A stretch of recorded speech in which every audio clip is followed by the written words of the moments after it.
Dito sa Papa Dudut Stories, ikaw ay hindi nag-iisa.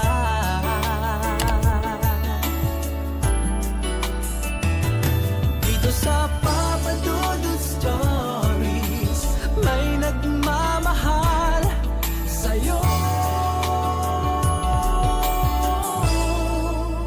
Papa Dudut Stories, Papa Dudut Papa Dudut. Sa lahat po ng mga nakatutok ngayon, huwag pong kalimutan mag-like, mag-share at mag-subscribe. Maraming salamat po sa inyong lahat.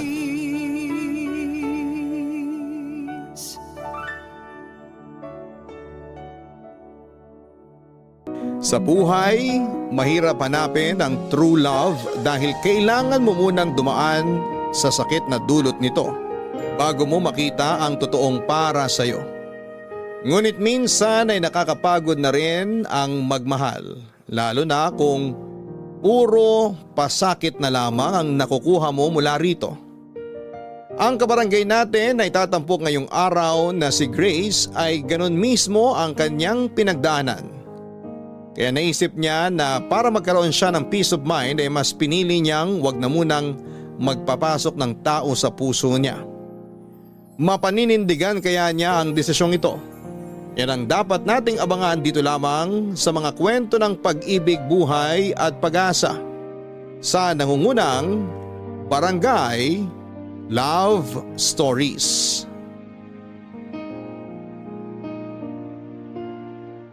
Dear Papa Dudut, ako nga pala ay isang 33-year-old health advocate mula sa Quezon City. Itago niyo na lamang po ako sa pangalang Grace. Nagpadala po ako ng sulat sa inyo bilang parte ng aking misyon na magbigay ng health awareness sa kapwa ko Pilipino. Kung tungkol saan ito, yun po ang malalaman ninyo sa pamamagitan ng aking kwento.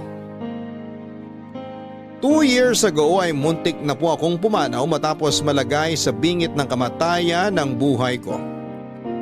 30 lang ako noon at inakala ko hanggang doon na lamang ang buhay ko.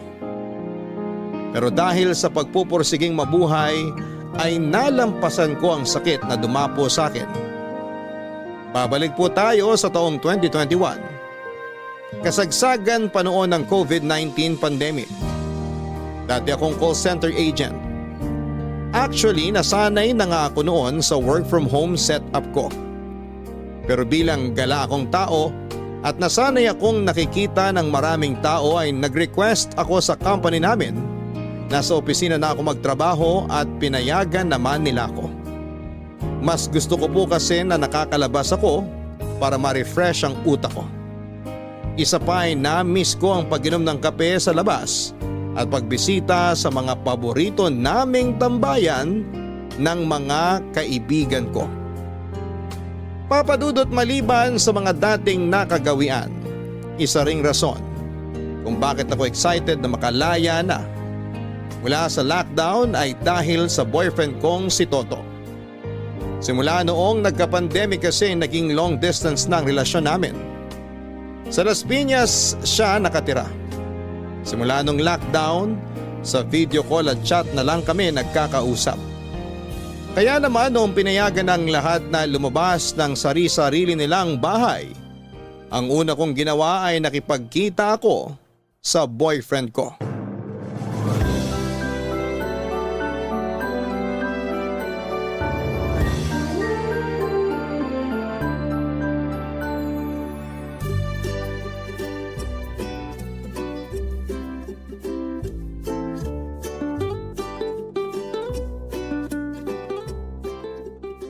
Alam mo, Toto, hindi talaga ako sanay dito sa bagong kulay ng apartment mo. Ayaw mo ba? Hindi naman, maganda naman siya eh. Bagay pa rin naman sa personality mo. Pero, Walang pero, maganda talaga siya, promise. Naninibago lang talaga ako. di ba ipinakita ko na sa ito nung magka-video call tayo? Pinapanood mo pa nga ako nun habang nagpipintura eh. Oo, ilang beses ko na itong nakita nung magka-video call tayo pero syempre, iba pa rin kapag personal na. Mas lumiwanag ngayon kasi ash gray na yung kulay ng mga pader, hindi tulad nun na peach black. Masasanay ka rin. Bakit mo naman kasi naisipang magpalit ng interior ng apartment mo? Wala akong magawa eh. Hindi naman ako makalabas.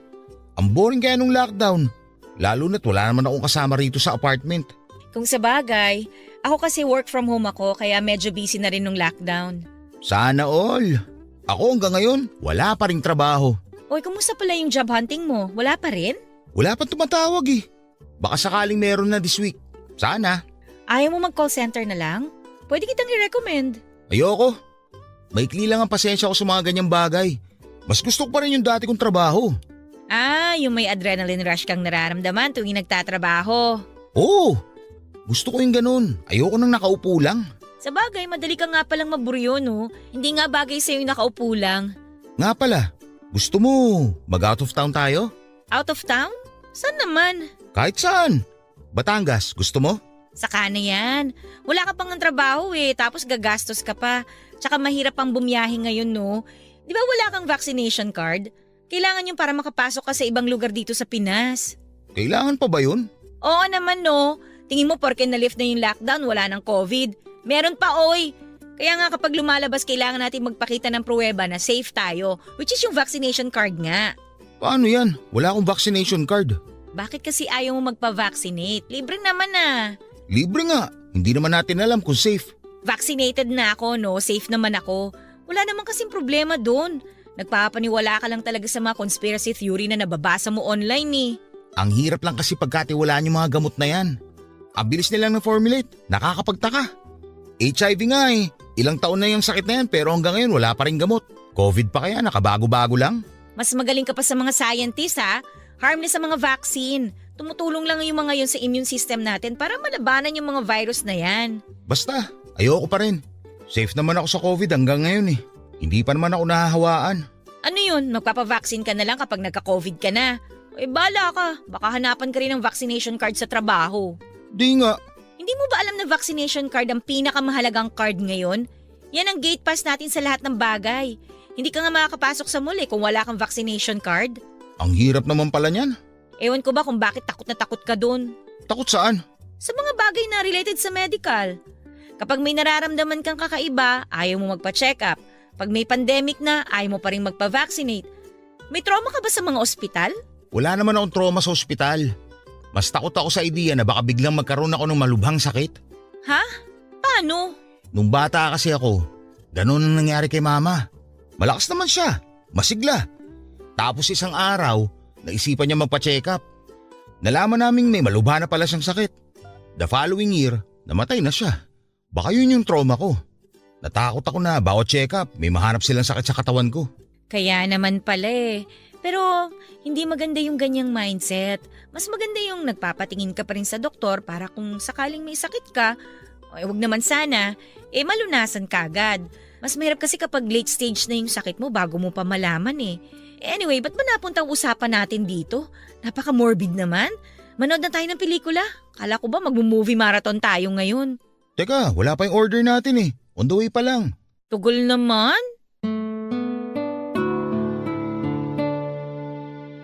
Nakilala ko si Toto sa pamamagitan ng common friend namin. 2019 noong una kaming nagkakilala noong nagkasama kami sa isang night out. Birthday party ng kaibigan namin noon at pinagsama niya ang kanyang college friends na sina Toto at kaming workmates niya. Hindi ako mahilig uminom kaya medyo na out of place ako sa party na yon.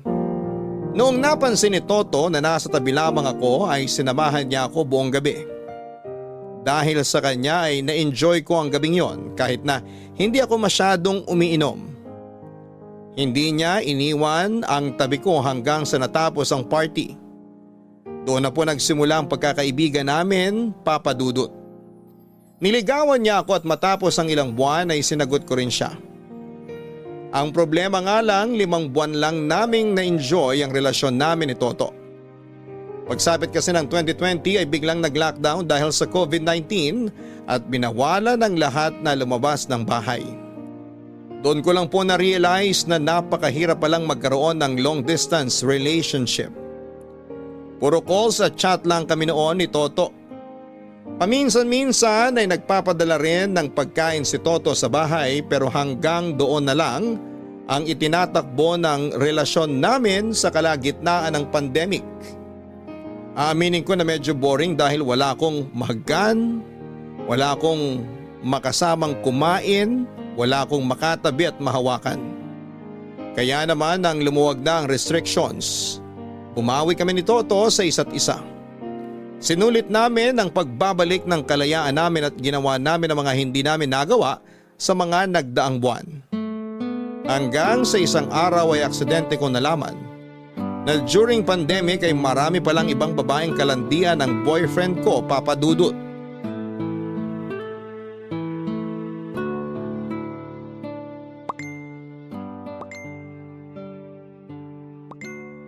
Lah, dami namang chat nun. Toto, itong phone mo kanina pa tunog ng tunog. Sandali lang, nandyan na! Sino ba kasi to? Baka emergency, basahin ko na ha. Babe, kailan ulit tayo magkikita? Miss na kita. Babe? Anong babe? Sino tong Ira na to? Ha? Ano yun? May nag-message sa yung Ira. Tinatawag kang babe. Sino to? Ha? Wala yan. Akin yung phone ko.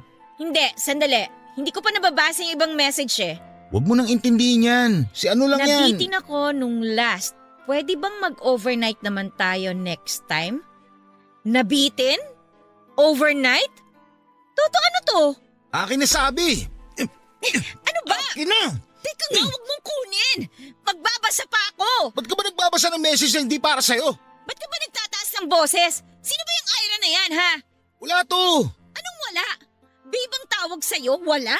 Wala nga tayong tawagan eh. Tapos ikaw may ka-babe kang iba? Sino yan, ha?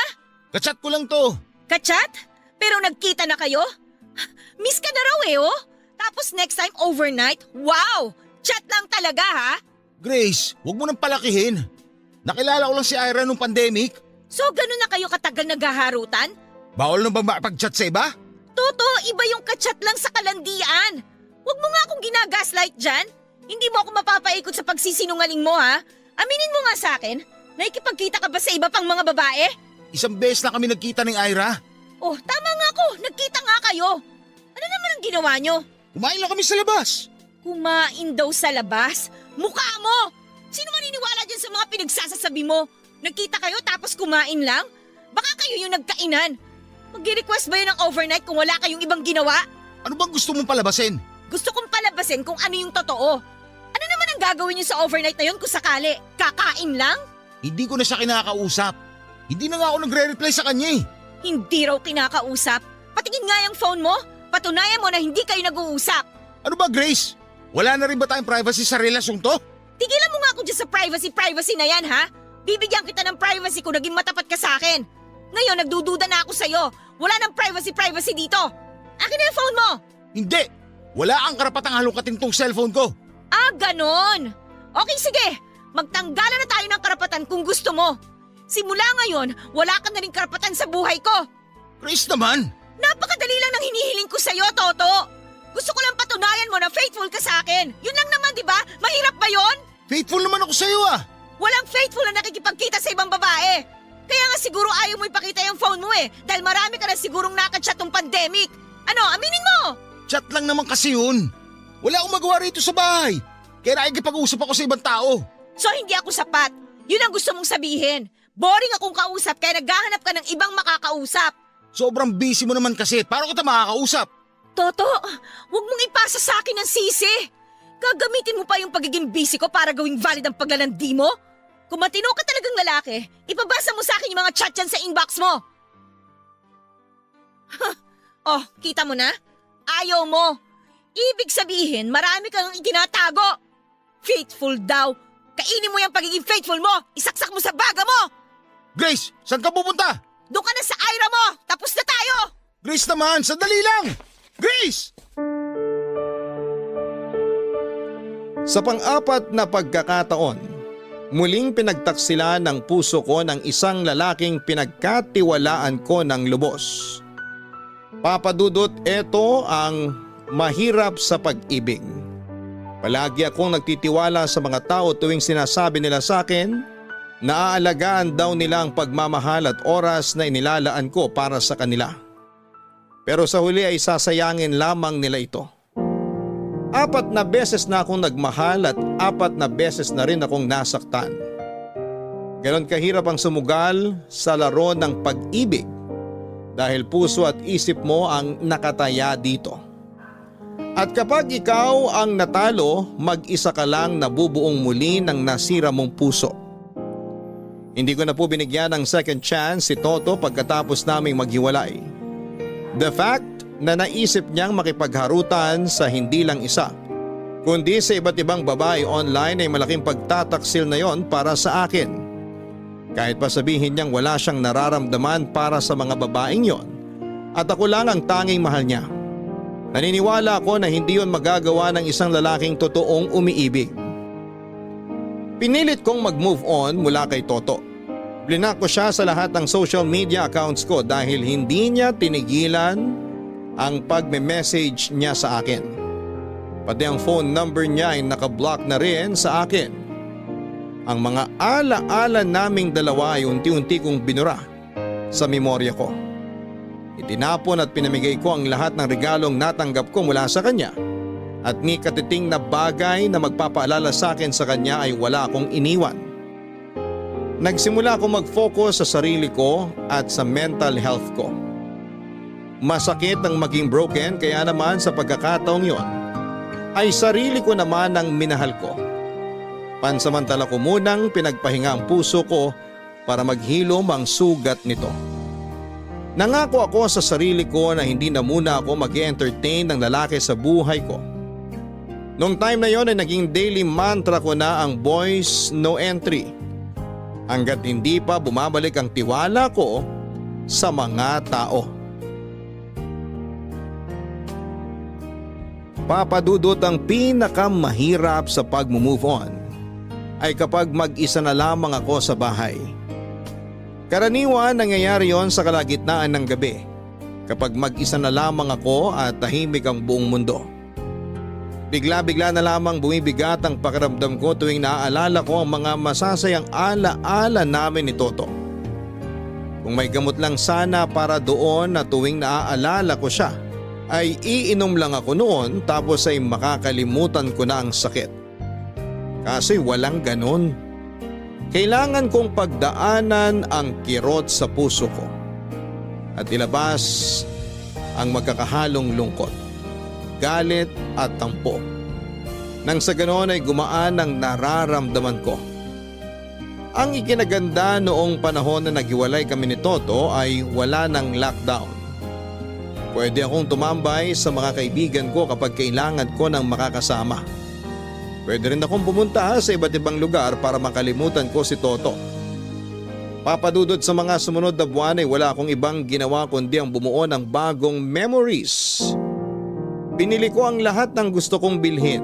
Kinain ko ang lahat ng pagkaing matagal kong hindi natitikman. Kinumusta ko rin ang mga taong matagal ko nang hindi nakakausap. At nakipagkilala rin ako sa mga bagong tao. Lahat ng iyon ay ginawa ko para ma-flash palabas sa puso at isipan ko si Toto. Gumawa din ako ng bucket list na susubukan kong tapusin sa mga susunod na taon. Ginawa kong busy ang sarili ko sa trabaho pati na rin sa pamilya at kaibigan hanggang sa tuluyang ko na ngang natanggap na hindi karapat-dapat ang pagmamahal ko para kay Toto.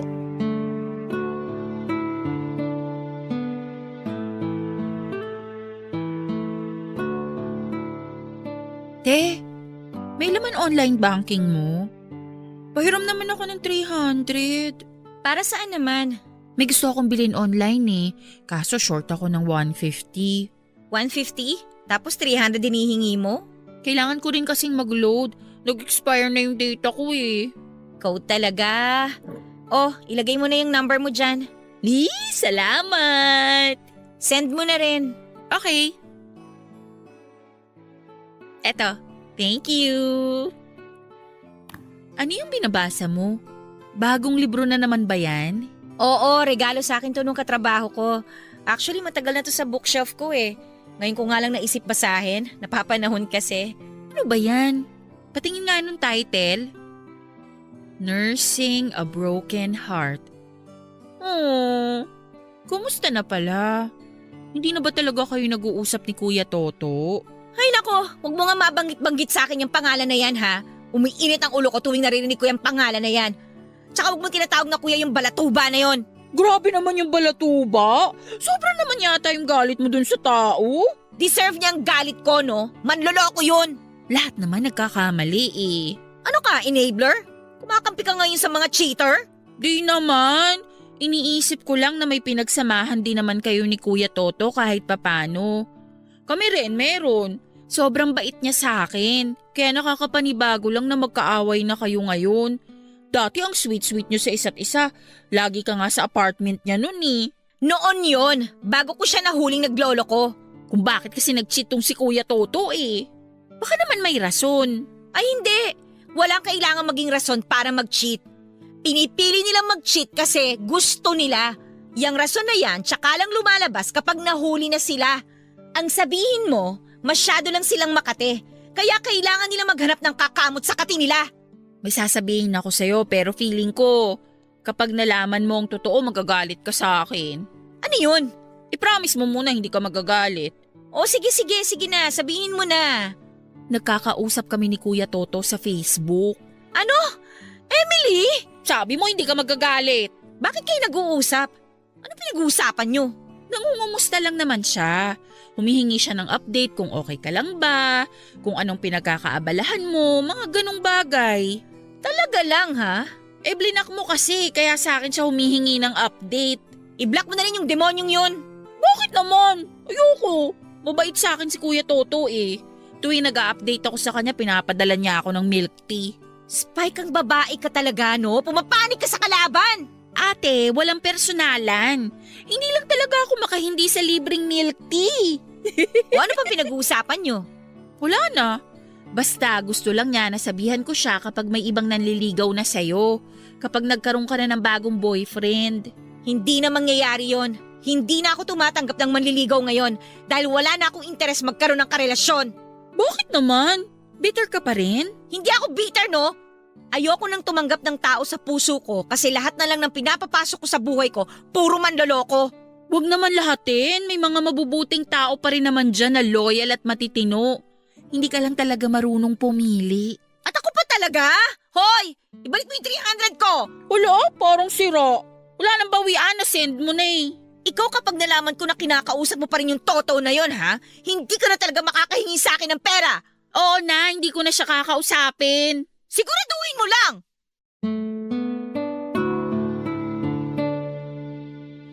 Papadudod kung ako ay mabilis na nakalimot mula sa pagkawasak ng puso ko. Si Toto'y mukhang hindi. Matapos ang 3 buwan ay muli siyang nagparamdam sa akin. Sa sobrang pagkadesperado nito na makausap ako ay gumawa pa siya ng fake account sa Facebook para lang mag-chat sa akin.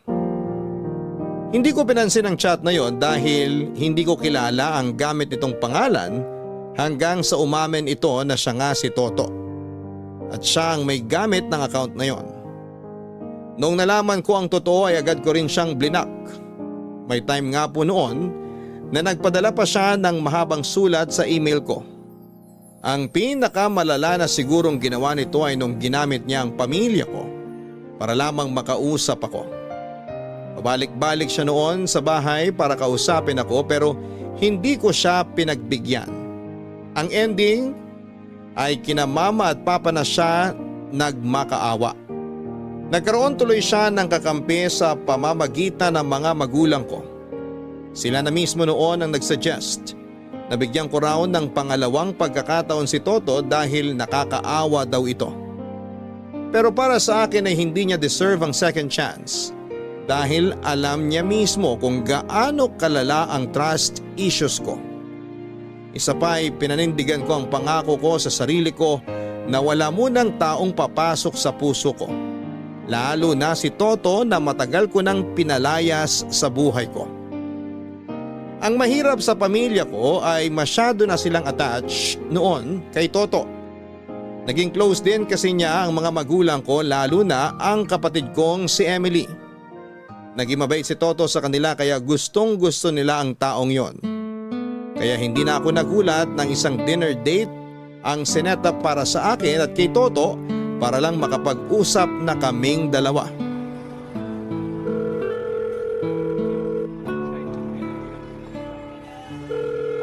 Emily, ano ba? Sumagot ka. Hello, ate. Ano na? Nasaan ka na ba? Kanina pa ako nag-aantay dito sa labas ng restaurant. Hala, wala pa ba dyan si ano? Sinong ano? Ano ba talaga? Pupunta ka ba rito o uwi na lang ako? Sandali, imi-message ko na siya. Baka on the way na yun. Sino ba tinutukoy mo? Sabi mo manlilibre ka ng dinner ngayon ah. Malilibre ka ng dinner, pero hindi ako ang manlilibre sa'yo. Wait lang, mini-message ko na siya. Hindi kita maintindihan. Ang usapan natin, magkikita tayo ngayon. Sorry na, akala ko kasi magkasama na kayo. Sino ba kasi tinutukoy mo? Emily, tapatin mo nga ako. Ano bang meron? Huwag ka sana magagalit sa akin ha. Pero hindi talaga akong makakasama mo ngayon. Eh sino? Si Kuya Toto. Ano? Sinasabi ko na nga ba eh. Kailan ka nga ba naman ng libre? Kanina pa talaga ako kinukutuban sa totoo lang eh. Uwi na ako! Wag! Huwag ka munang umuwi. Nandiyan na raw siya eh, nagpark lang. Uuwi na ako. Hintay mo ako dyan. Malilintikan ka talaga sa akin. Sandali ate, pagbigyan mo. Luka-lukang yun? Isiset up pa talaga ako sa pamangkin ni Satanas? Nasayang tuloy ang oras ko sa paghihintay dito. Grace! Sorry, nahirapan ako maghanap ng parking. Hay nako, walang dinner date na mangyayari ngayon. Umuwi ka na. Grace, sandali lang. Pwede ba, Toto? Sa susunod? Huwag mo dinadamay dito yung kapatid ko. Tinuturuan mo pa siya naman loko eh. Sorry, hindi ko naman gusto mangyari yun. Ayaw mo kasi akong kausapin. Desperado na ako kaya ginawa ko na lahat ng pwedeng gawin para lang makausap kita ulit. Ano pa ba kasi pag-uusapan natin? Wala na tayong kailangan pag-usapan pa. Tapos na tayo, yun na yun. End of discussion. Please naman, kahit ngayon lang. Pagbigyan mo naman ako. Pakinggan mo muna yung side ko. Kahit anong side pang sabihin mo, hindi na magbabago ang isip ko. Sorry Grace, sorry talaga. Kasalanan ko na nakipagkita ako sa ibang babae. Kasalanan ko na nakikipag-usap ako sa iba kahit na girlfriend kita noon. Sorry kung sinira ko yung tiwala mo sa akin. Sana mapatawad mo ako. Nangyari na yung nangyari. Sorry din ha, pero kahit napatawarin pa kita, wala na tayong chance na magkabalikan pa. Forever na ako magkakaroon ng trust issue sa'yo dahil sa ginawa mo. Hindi na tayo makakabalik pa sa dati dahil sa nangyari. Second chance lang naman yung hinihingi ko eh. Kaya ko naman panagutan yung nangyari. Babawi ako, promise. Toto, sa tingin ko, hindi talaga tayo para sa isa't isa eh. Mas maganda na hanapin mo na lang muna kung ano yung gusto mo para hindi nagbabago yung isip mo. Nagawa mo lang siguro yung bagay na yon dahil hindi ako enough para sa'yo. Kasi hindi ka naman maghahanap ng iba kung nasa akin lahat, di ba? So kung may kulang pa sa akin at nagawa mo pang maghanap ng iba, baka hindi talaga tayo meant to be.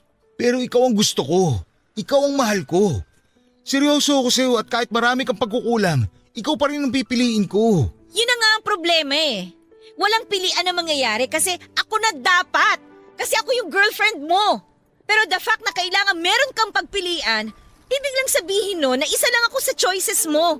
At ayoko maging choice lang. Grace, please. Salamat sa lahat, sa memory, sa relationship na kahit paano ay naging masaya naman ako. Pero hanggang dito na lang talaga tayo, Toto. Maiwan na kita ha. Pasensya na kung hindi kita masasamahan sa dinner na pinlano mo. Sandali Grace, ihahatid na lang kita. Hindi na kailangan. Kaya kong umuwi mag-isa. At please lang, huwag mo nang kakausapin si Emily. Pati na rin mga magulang ko. Nakikiusap ako sa'yo.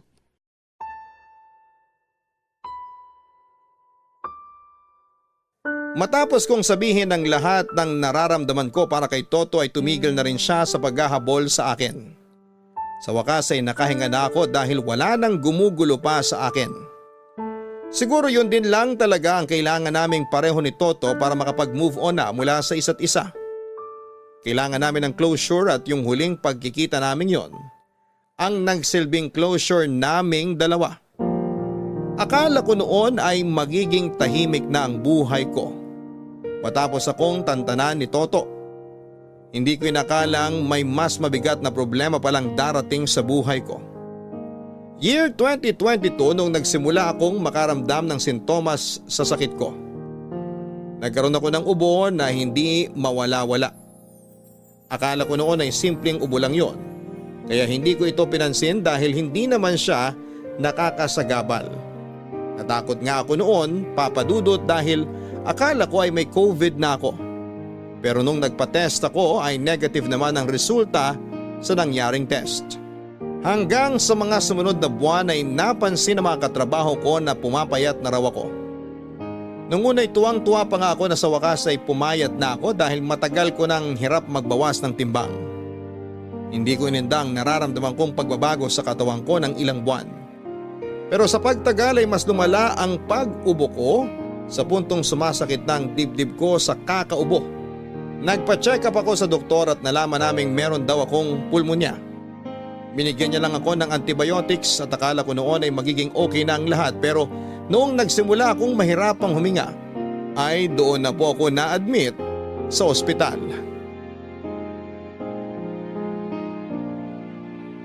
Pulmonya ang unang sakit na sinabi ng doktor na tumingin sa akin. Kaya raw hirap akong huminga ay dahil infected na raw ang baga ko. Ang problema ay hirap silang hanapin kung bakit ako nagkakaroon ng pneumonia. Hindi raw nila malaman kung viral o bacterial infection ba ang nakadali sa akin. Ang ginawa nila ay pinatest nila ang dugo ko sa laboratory para malaman kung anong klase ng gamot ang kailangang ipainom sa akin. Ang mga panahon na yon ay naka-oxygen na ako, Papa Dudut. Hirap na talagang gumana ang parehong baga ko. Kaya hirap na hirap akong huminga. Para bang nasa ilalim ako ng tubig na hirap makakuha ng hangin. Bawat galaw ko ay kinakapos ako ng hininga, Papa Dudut. Hindi rin ako makaupo ng matagal nang walang oxygen na nakalagay sa ilong ko. Sobrang bilis ng mga pangyayari. Parang kailan lang noong nagpaplano pa akong mag out of town. Dahil sa wakas ay malaya na ako. Tapos bigla-bigla nung time na yon ay nakaratay na ako sa ospital. Payat na payat at nakasalalay na lamang ang buhay ko sa mga gamot at tangke ng oxygen. Ang kapatid ko na si Emily ang nagbantay sa akin sa ospital noon dahil naka-isolate ako. Bawal ang bisita at tanging isang family member lang ang pupwedeng magbantay sa akin noon. After 5 days na pananatili sa ospital ay ipinasa na ako noon ng doktor sa isang doctor for infectious disease dahil hindi talaga nito mahanap ang source ng sakit ko. Noong tinest ako ng doktor ay doon na lang po namin napag-alaman na ang cause pala ng pulmonya ko ay ang sakit na HIV o Human Immunodeficiency Virus.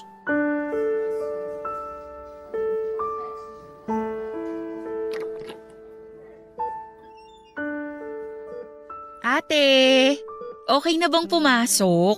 Wala na si Doc? Oo, pwede nang pumasok. Eto bumili ako ng burger sa labas habang nag-uusap kayo kanina ng doktor mo. Hindi ko kumain ng breakfast eh. Lapag ko na rito sa side table mo ha.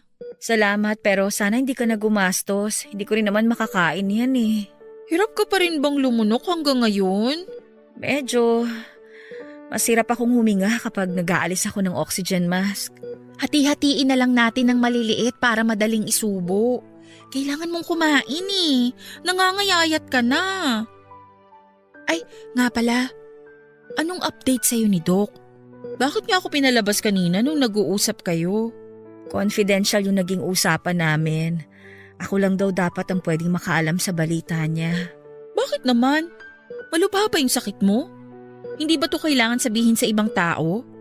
Ate, kinakabahan ako sa'yo ha. Pwede mo bang sabihin sa akin kung anong pinag-usapan nyo? Alam na nila kung bakit ako nagkaroon ng pneumonia. Nahanap na yung rason. Ano raw yung rason? Mahina raw yung immune system ko ngayon dahil sa virus. Virus? May COVID ka ba? Hindi to COVID. Ibang virus to. Anong klaseng virus yan? HIV. May HIV ako, Emily. Ano? Paano mo nakuha? Kanino? Kay Kuya Toto ba? Hindi ko alam. Pwedeng kay Toto, pwedeng sa iba. Hindi ko pa alam. May iba pa ba maliban kay Kuya Toto? Siyempre wala. Ang ibig kong sabihin, pwede ko ring nakuha yung sakit sa ibang ex ko. Oh my gosh, ate. Paano na ngayon yan? Kukunan nila ako ng dugo mamaya para sa confirmatory test. Nagbigay na rin ng bagong gamot si Doc para sa sakit ko. Ibig bang sabihin yan? May taning na buhay mo? Walang taning ang buhay ko. Ang sabi ni Doc, pwede naman daw akong gumaling sa sakit na to. Hindi to nakakamatay. Nagiging deadly lang daw ang sakit na to kapag napabayaan. Pero wala pang gamot sa HIV, di ba? Oo, wala pa. Ang ibig kong sabihin, pwede akong gumaling sa pneumonia. Yung HIV, panghabang buhay na sakit na to. Pero sa pamamagitan ng mga gamot na ipaiinom sa akin, pwede nilang mapahina yung virus sa katawan ko. Ibig sabihin, makakabalik ka pa rin sa dati? Oo, yun ang inassure sa akin ni Doc kanina. Mabuti naman kung ganun. Akala ko talaga tinaningan na yung buhay mo kaya ka kinausap mag-isa kanina eh. Kailangan nilang ibalita sa akin in private yung sakit ko kasi bawal ipagkalat sa iba na may HIV ang isang tao. Nasa pasyente na lang yun kung kanino niya ipapaalam ang sakit niya. Mabuti at pinaalam mo sa akin to. Kailangan eh. Kailangan ko ng suporta sa pinagdadaanan ko ngayon kasi baka hindi ko kayanin. Masyado mabigat tong balitang nalaman ko para solohin. Pero Emily, may request lang sana ako sa'yo. Ano yun ate? Sa atin na lang muna ito kung maaari. Kung may magtanong man, sabihin mo na lang na pneumonia ang sakit ko. Oo naman. Sige ate, huwag ka mag-alala. Walang ibang makakaalam ng sakit mo. Pati kina mama at papa ha. Sana wag mo na rin munang sabihin. Oo, makakaasa ka. Isipin mo na lang na wala akong nalaman ngayon. Salamat. Sige na, hatiin mo na yung burger na dinala mo. Susubukan kong kumain. Okay, sige. Sandali, hatiin ko na.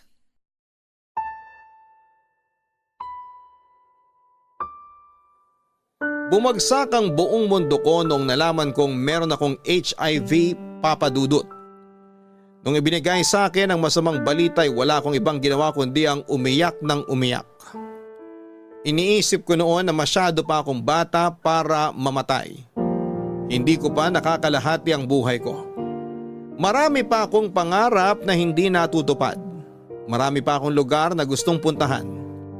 Marami pa akong bagay na gustong maranasan pero dahil sa sakit na nakuha ko, inakala ko noon na hindi ko na makakamit ang mga pangarap na yon. Mabuti na lamang at noong inakala ko matatapos na ang buhay ko ay kinausap ako ng masinsina ng doktor ko para sa counseling. Ipinaliwanag niya sa akin ang sakit ko. Ang sabi niya sa akin ay hindi raw death sentence ang HIV dahil meron na raw itong treatment. Katulad din daw ng mga normal na tao ang lifespan ng taong may HIV basta patuloy lang ang pag-inom nito ng gamot. Panghabang buhay man ang sakit na ito ay kaya itong labanan ng isang tao lalo na kapag meron siyang healthy lifestyle. Dahil sa assurance na ibinigay sa akin ng doktor ko, ay nagkaroon ako ng determinasyon na lumaban. Dahil alam na nila ang source ng sakit, ay mabilis din po akong gumaling sa sakit na pulmonya. Papadudot 2 weeks ako nagtagal sa ospital bago ako na-discharge. Halos 1 buwan din akong na bed rest at sa tulong ng treatment na ibinigay sa akin at pati na rin sa pagpapabuti ng immune system ko ay unti-unti ko ring naibalik ang dating sigla ng katawan ko.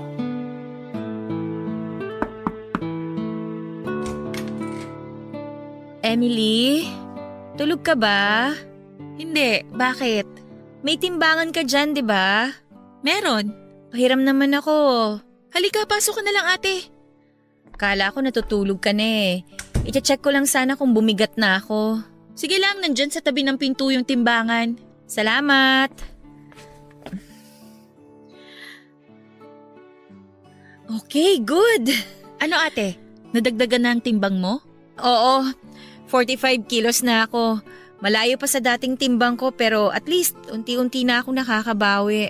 Mabuti yan. Ilang buwan na nga ulit mula nung nakalabas ka sa ospital? 3 months na ba? Oo, 3 months na yung lumipas simula nung nagkasakit ako. In fairness, mabilis naman yung recovery mo. Pagigihan mo pang pagkain para makabalik ka na sa dati. Maigi yung kumain ka ng protein para mabilis madagdagan ang timbang mo. Yun na nga ang ginagawa ko. Tapos puro gulay at prutas din ako ngayon. Bawas-bawas muna sa mga matatamis at mamantika. Tama yan. Eh yung lungs mo, okay na? Hindi ka na madaling hingalin? Okay na rin naman ang paghinga ko. Nakakatakbo na nga ako sa treadmill eh. Pero huwag ka munang masyadong magpagod. Dahan-dahan lang muna sa pag-e-exercise. Baka mamaya mabigla katawan mo, ilang buwan kang naka-bed rest. Alam ko, huwag mo na akong alalahanin. Kaya ko na ang sarili ko. Yun palang gamot mo na iniinom. Hindi ba yun magastos? Di ba parang 4 na tabletas yata yung iniinom mo araw-araw? Oo, dapat 6 months na tuloy-tuloy yung pag-inom ko ng gamot. Mga antibiotics yon para makaiwas sa TB, pneumonia at kung ano-ano pang sakit na pwede kong makuha dahil nga mahina tong immune system ko. Tapos yung isa naman, yung pang HIV treatment talaga. Libre lahat yun. Libre? Talaga ba? Oo, libre lahat ng yun kasi may sariling HIV treatment package ang DOH para dyan. Pati yung mga lab test ko, libre din. Ang galing! Mabuti naman kung ganun. Ibig sabihin, hindi mo na problema yung gastusin. Oo, hindi na. Mahirap yung may bayad yung mga gamot kasi lifetime na tong gamutan na to eh. Buti na lang may mga health center na nagbibigay ng libreng gamot. Alam mo kung anong nakakatuwa? Confidential lahat ng transactions. Pati yung pagkuha ng gamot, may code kaming ginagamit para hindi na namin kailangang gamitin yung sarili naming pangalan. Yung code na yun ang ginagamit sa documents pati na rin sa mga lab test. Tapos kapag kukuha ng gamot, may schedule para wala makakasabay na pasyente. Nakatago rin yung office ng treatment hub kaya safe na safe mula sa mga tao. Wow, ang galing naman! Ganun nila alagaan ang privacy ng mga PLWHA, kaya safe na safe kami. PLWHA? Ano yun? Ang ibig sabihin ng PLWHA ay People Living with HIV or AIDS. Yun ang tawag sa aming mga may HIV. Ah, yun pala ang meaning nun. Emily, salamat pala sa pagtago ng sikreto ko ha. Salamat din sa pag-aalaga mo sa akin nung na-confine ako sa ospital. Naku, wala yun. Tayong magkapatid lang din naman ang magtutulungan pagdating sa mga ganyang bagay eh. Hayaan mo, babawi ako sa'yo kapag nakabalik na ako sa dati. Masaya na ako kahit milk tea lang. Milk tea lang talaga? Okay, sige, order tayo ngayon. Ano bang flavor ang gusto mo? Yung cheesecake, tapos extra pudding. Okay, sige. Salamat! Papadudot si Emily lamang ang tanging nakakaalam ng sakit ko. Hindi ito alam ng mga magulang namin pati na rin ng mga kaibigan at katrabaho ko. Ang tanging sinabi ko lang sa kanila ay nagkaroon ako ng pneumonia at sa awa ng Diyos ay nakaligtas din naman ako mula sa sakit na yon. Nung una ay ikinahiya ko ang sakit ko. Alam ko kasi kung gaano kalala ang stigma pagdating sa mga taong may HIV. Kapag nalaman ng publiko ang sakit ko ay paniguradong mag-iiba ang tingin nila sa akin. At ayokong mangyari yon. Ayokong pandirihan ako ng mga tao. Ayokong iwasan nila ako dahil natatakot silang mahawa sa sakit ko. Ayoko makaramdam ng anumang uri ng diskriminasyon dahil sa sakit ko kaya isinekreto ko na lamang ang pagkakaroon ko ng HIV. Papadudot, hindi airborne ang HIV. Hindi ito na ililipad sa pamamagitan ng hangin o laway na katulad ng trangkaso. Ang HIV ay nasa dugo at mahawaan ka lamang nito sa pamamagitan ng pakikipagtalik ng walang proteksyon. Nang mga panahon na yun ay isang malaking katanungan para sa akin kung paano ako nagkaroon ng HIV. 4 na tao lang ang nakasiping ko sa buong buhay ko at yun ay ang 4 na naging boyfriend ko. Isa sa mga requirement kapag nakumpirmang may HIV ang isang tao ay ang pagkakaroon ng contact tracing o partner notification. Obligado ang isang taong may HIV na sabihin sa kanyang partner ang pagkakaroon nito ng sakit. Kahit gaano ka pa kagustong ilihim ang sikreto ko, ay kinailangan kong makipagtulungan para malaman kung kanino ko nakuha ang sakit At kung may nahawaan ba ako dahil dito. Ibig sabihin noon ay kailangan ko ulit balikan ang mga naging boyfriend ko noong mga nagdaang taon. Ang mga taong minsan nang nagwasak sa puso ko na pilit kong inalis sa buhay ko. Ayoko mang ipaalam sa ibang tao na may HIV ako ay wala akong choice kundi sabihin ito sa mga naging boyfriend ko. Ayoko rin naman na ako ang maging rason ng pagkamatay nila kung sakaling hindi sila aware na may sakit pala sila. Kapag kasi hindi naagapan ng HIV ay maaaring mauwi ito sa AIDS na itinuturing na advanced stage ng naturang sakit. 4 na lalaki ang naka-sexual encounter ko, Papa Dudut. Ang first boyfriend ko na si Brent, ang naka-office romance ko na si Roan, ang naging rebound boyfriend ko na si Patrick at ang pinakahuli ko ngang boyfriend na si Toto. Hindi ko alam kung papaano ko sasabihin sa 4 na yon ang totoo dahil bawat isa sa kanila ay may malalim na sugat na iniwan sa puso ko. Isa pa ay nahihiya akong ipaalam sa kanila na may HIV ako kaya wala talaga akong lakas ng loob na gawin yon noon. Matagal bago ako nakakuha ng sapat na tapang para aminin sa mga ex ko ang sakit ko. Kinailangan kong pilitin ang sarili ko dahil kung patatagaling ko pa ito ay maaaring matulad sa akin ng sino man sa kanila kung sakali mang meron din silang virus. Hindi na ako nagpakalayo-layo pa. Ang una kong nilapitan ay si Toto na nung time na yon ay meron na siyang bagong karelasyon.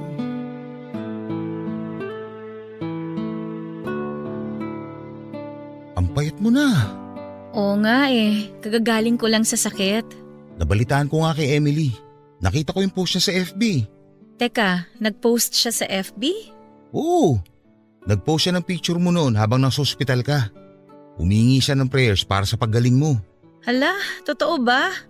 Naku naman, nakakahiya. Sabi ko naman sa kanya wag niya ako i-post sa Facebook Ano naman nakakahiya dun? Kaya nagawa ng kapatid mo yun kasi sobra siya nag-alala sa'yo. Pero hindi naman kailangang i-post yung picture ko sa social media Ano ba yan? Papadelete ko yung sa kanya pag uwi ko. Hayaan mo na. Ang mahalaga, maraming tao nagdasal para sa paggaling mo at isa na ako ron. Salamat. Akala ko nga katapusan ko na nun Ano ba kasi nangyari? Pneumonia, di ba? Oo, tama. Pneumonia nga. Pero ang dahilan kung bakit ako nagkaroon nun dahil sa ibang rason. Anong rason? Nagkaroon ka pa ba ng ibang sakit? Infected ako ng HIV, Toto. Ha? HIV? Hindi ba sakit yun ng mga bakla? Hindi. Hindi lang para sa mga LGBT yung sakit na yon. Oo, madalas kasi nating naririnig sa balita na ang may HIV at AIDS mga bakla lang. May mga babae rin tsaka lalaki. Tsaka lahat pwedeng mahawaan. Paano ka nahawa?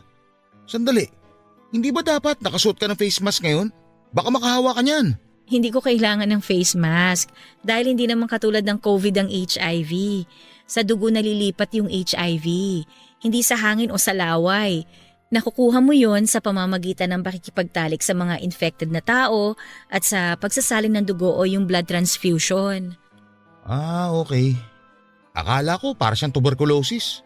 Pero saan mo nga nakuha yung sakit mo? Yun ang hindi ko pa alam. Yun din ang dahilan kung bakit gusto ko makipagkita sa iyo ngayon. Bakit? Sinasabi mo ba na sa akin mo nakuha yung sakit mo? Wala akong HIV Hindi natin yan sigurado hanggat hindi ka nagpapatest. Wala akong HIV, Grace. Bakit ako sisisihin mo sa sakit mo?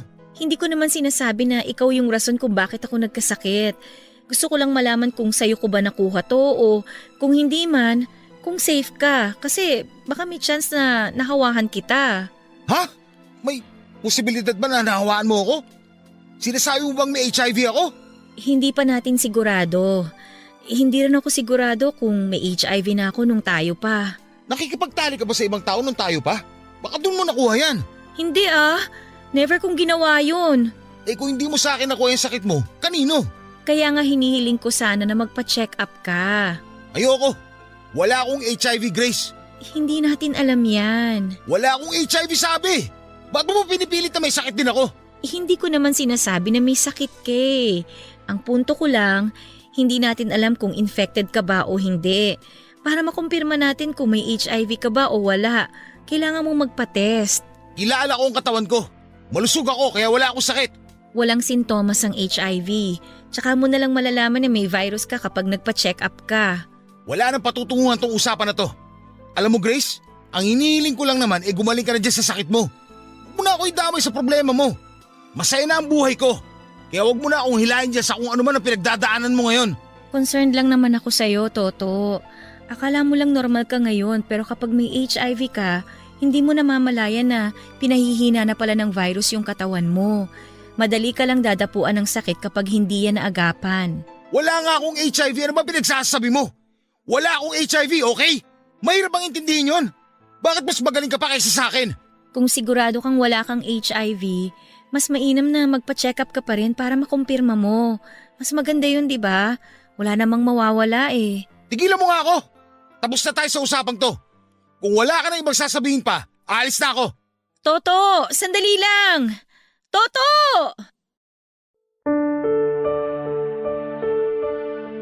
Papa Dudut ayaw magpa-test ni Toto dahil natatakot daw siyang malaman na may HIV siya.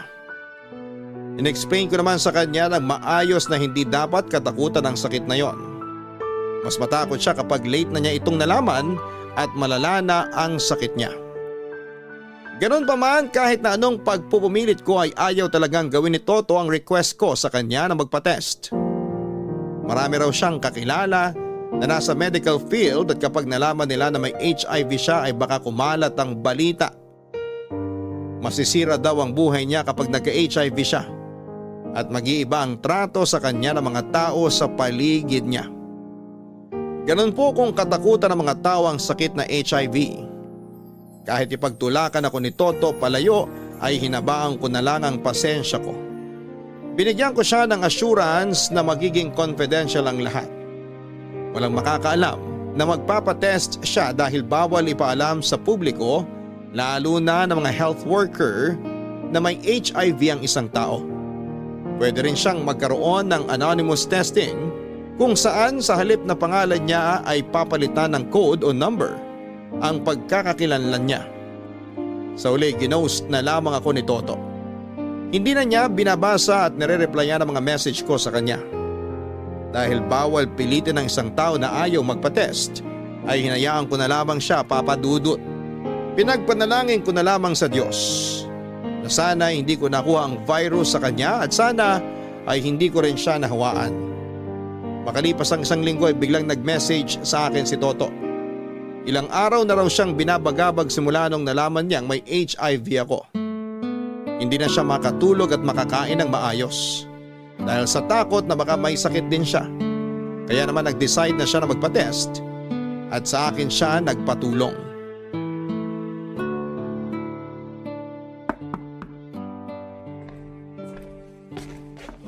Sandali, nandyan na. Oh, Kuya Toto. Anong ginagawa mo rito? Nandiyan ba si Grace? Gusto ko sana siya makausap. Oo, nandito siya. Halika, pumasok ka. Salamat. Maupo ka muna dyan. Tatawagin ko lang si ate. Sige, salamat. Ate!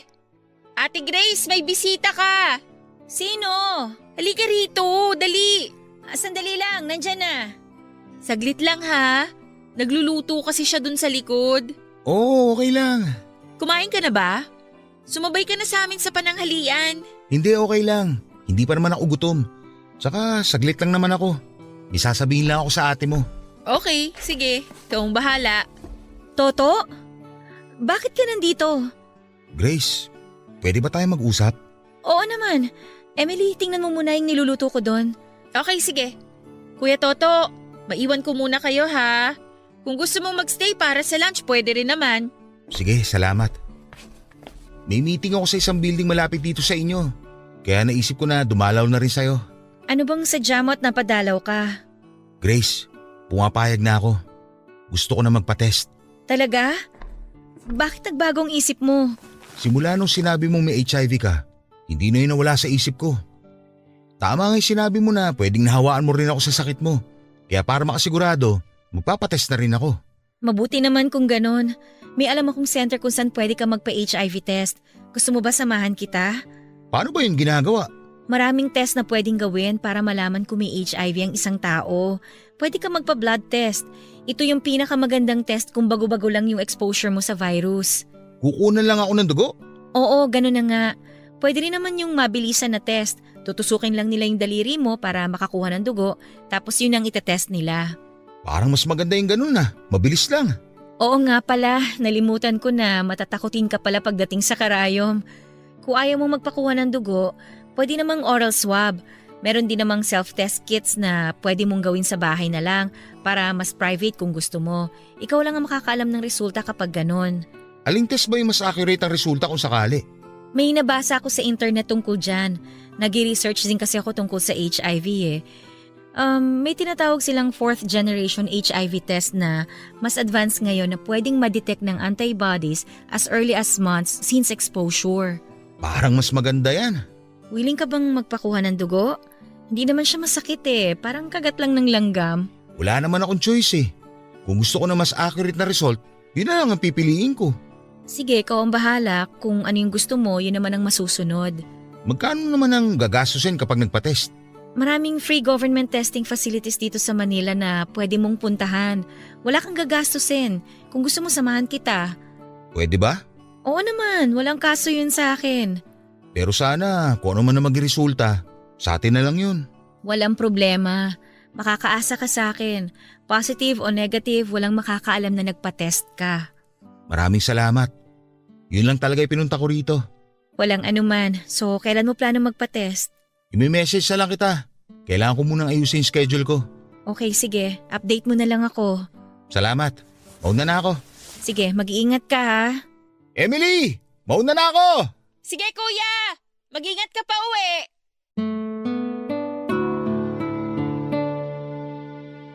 Ilang araw lang ang kailangan naming hintayin bago namin malaman ang resulta ng test ni Toto. Habang naghihintay ay ako ang nag-comfort sa kanya dahil nagkaroon na siya ng anxiety na mga panahon na yon. Nung araw na natanggap ni Toto ang resulta niya ay agad niya akong pinuntahan para sabay naming malaman ang result ng test. Sa awa ng Diyos ay negative naman si Toto Papadudut. Pareho kaming natuwa sa naging resulta ng test dahil ibig lang sabihin noon ay hindi ko nakuha kay Toto ang virus at hindi ko rin siya nahawahan. Ayon sa research na nagawa ko, mababa lang ang risk ng mga kalalakihang mahawaan ng isang babaeng may HIV, lalo na kung gumagamit naman sila ng proteksyon. Sa sobrang saya ni Toto noong araw na yon ay inilibre pa niya ako ng dinner.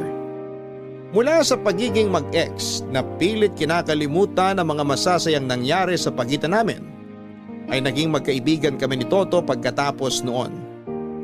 Nagpatuloy siya sa buhay niya kasama ang bago niyang karelasyon. Sa kabilang banda ay tuloy pa rin ang misyon ko sa paghahanap sa kasagutan kung kanino ko ba talaga nakuha ang virus. Ngayong ekis na sa listahan ko si Toto, may 3 tao pa akong kailangang lapitan. Ang first boyfriend ko, ang worst boyfriend ko, at ang naging rebound boyfriend ko. Maniwala kayo sa akin, Papa Dudut. Wala akong gustong makita ni isa sa kanila pero bilang ginawa ko ng misyon, ang pagbibigay awareness sa sakit ko, ay kinailangan ko ulit makipagkita sa kanila. Sa susunod ko na lamang po ikikwento sa inyo ang naging pagkikita ko sa kanila dahil masyado na pong mahaba itong sulat ko para sa inyo. Hanggang dito na lamang po muna ang istorya ko at maraming salamat po sa inyo at sa Barangay LS 97.1. Ang inyong forever kapuso at kabarangay, Grace. Ang buhay ay maiwaga, laging may lungkot at saya. Sa Papa Dudut Stories, laging may karamay ka. Mga problemang kaibigan, dito ay pakikinggan ka. Sa Papa Dudut Stories, kami ay iyong magkasama. Dito sa Papa Dudut Stories, ikaw ay hindi nag-iisa.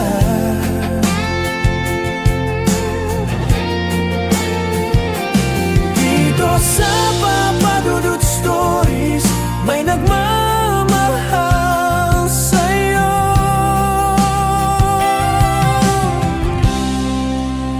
Papa Dudut Stories, Papa Dudut Stories, Papa Dudut Stories. ENET. Dito sa Papa Kulang. Ikaw kabarangay, gaano mo kamahal ang kapatid mo? Dear Papa Dudut, magandang araw po sa inyo at sa mga kabarangay natin. Yara na lamang ang itawag ninyo sa akin. 31 years old at taga Maynila. Matagal na rin ako dito sa pinagtatrabahuhan kong private company bilang executive assistant, Papa Dudut. Ulila na ako sa mga magulang pero meron pa naman akong nakababatang kapatid. Tuwing tanghali, nakasanayan na naming makinig ng mga kaopisina ko sa Barangay Love Stories. Tapos ay nagkakatuksuhan kami na magpadala ng sulat sa inyong istasyon. Sana po ay mabasa ninyo at may tampok ang kwento ko na magsisimula noong 22 years old pa lamang ako, Papa Dudut. Mahalin mo ang kapatid mo. Yun ang eksaktong kataga na sinabi sa akin ng mga magulang ko nang dumating sa buhay namin si Edsel, ang nakababata kong kapatid na babae. Mas matanda ako sa kanya ng 4 na taon, kaya nga kahit na may pagkamatigas ang ulo niya ay hinabahan ko na lamang ang pasensya ko. Hindi naman kasi ako palaaway na tao, Papa Dudut. Kung kaya ko namang intindihin ang isang sitwasyon ay iniintindi ko. Kaya lang minsan ay napipikon pa rin ako sa kapatid ko, lalo na kapag lumalabas ang kamalditahan niya na wala sa lugar. Sa kabila ng lahat ay mahal na mahal si Edsel ng mga magulang namin, Papa Dudut.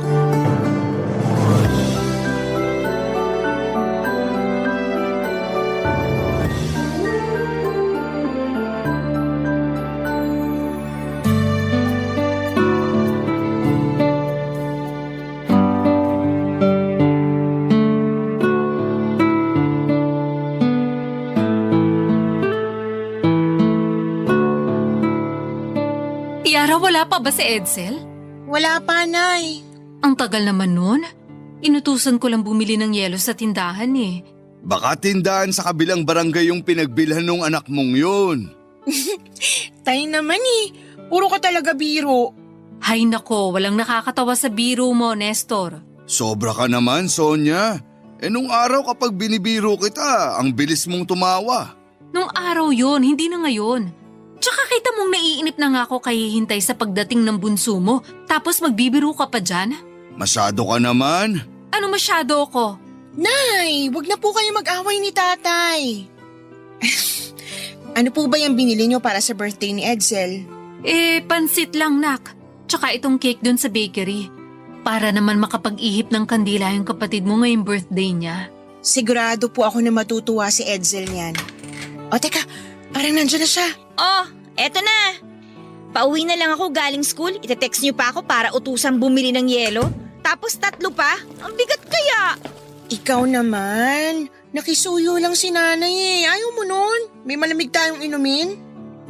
Akin na yung 2, tulungan na kita. Happy birthday to you. Happy birthday to you. Oh, bakit may pa-cake pa kayo? Siyempre, birthday mo ngayon, di ba? Akala mo siguro nakalimutan na namin. Kailangan pa ba yun? Corny nyo naman. Edsel, bakit ka naman ganyan? Pagod kasi ako sa school tapos kung ano-anong kalokohan pa yung naisip ninyo. Gusto lang naming i-celebrate yung birthday mo. Espesyal yung araw na to kasi debut mo, anak. Debo ko nga, pero bakit yan lang yung handa ko? Ha? Ay meron pa dun sa mesa. May pansit pa dun, saka yung siomay na binibenta ng nanay mo. Pansit? Ayoko nun. Gusto ko spaghetti. Tsaka sawang-sawa na ako kakakain ng siomay, no? Mapupurga na yata ako dyan, Tay. Ganun ba? Pasensya ka na kasi yan lang nakayanan ng kinita ko. Pansit at cake lang muna. Lagi naman kayong ganyan, Tay eh. Sino nagdebo na ganyan lang yung handa? Siguradong pagtatawanan ako ng mga kaklase ko kapag nalaman nila yan. Edsel naman, pinaghirapan ng tatay mo yung pinambili sa mga pagkain to. Ayoko nga kasi niyan. Anong ayaw mo? Maswerte ka na nga na may handa ka ngayong birthday mo. Yung iba nga dyan walang kahit na ano pero marunong pa rin magpasalamat. Sila yun, hindi ako. Magkaibang tao kami kaya bakit ako magpapasalamat sa pakik at pansit na yan? Mukha rin hindi naman masarap. Sumusobra ka na talaga. Yara, huwag mo nang patulan ng kapatid mo. Kung ayaw mo, itatabi na lang namin, nak. Huwag niyong itabi. Kainin niyo kasi sayang naman. Pero ayokong kumain yan. Hoy! Saan ka pupunta, babae ka? Ilalapag ko lang tong bag ko tapos aalis din ako. Sinabihan kasi ako ng mga barkada ko na naghanda sila para sa birthday ko. Doon na lang ako pupunta kasi sigurado ako na masarap yung mga pagkain na hinanda nila. Di doon ka pumunta. Total, wala ka namang utang na loob.